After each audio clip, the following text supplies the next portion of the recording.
এদিকে সোনা পাপ্পুর খোঁজে তার ঘনিষ্ঠদের তলব, ঘনিষ্ঠ কয়েকজনকে তলব ইডির। সোনা পাপ্পুর খোঁজে এবার তার ঘনিষ্ঠদের তলব করলো ইডি।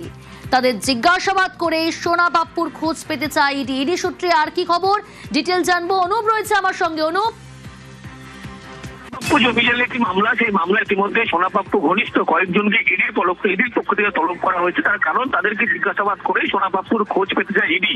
এবং সোনা পাপ্পুর বাড়িতে যখন তল্লাশি হচ্ছিল তারপর থেকে তাকে বারবার নোটিশ করা হয়েছিল। তিনি গরহাজির ছিলেন, এখনো পর্যন্ত তার গাড়ি থেকে শুরু করে সমস্ত ফ্রিজ করা হলেও তিনি কিন্তু হাজিরা বারবার এড়িয়ে গিয়েছেন। সোনা পাপ্পু ঘনিষ্ঠ সিন্ডিকেটের যে যারা মাথা রয়েছে এখনো পর্যন্ত, তারা এখনো পর্যন্ত সোনা পাপ্পুকে সমস্ত রকম ভাবে সহযোগিতা করছেন, এমনটা ইডি জানতে পেরেছে।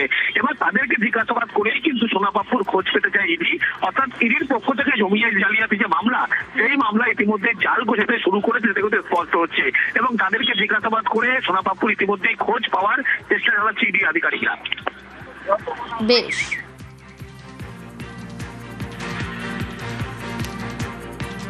Coming up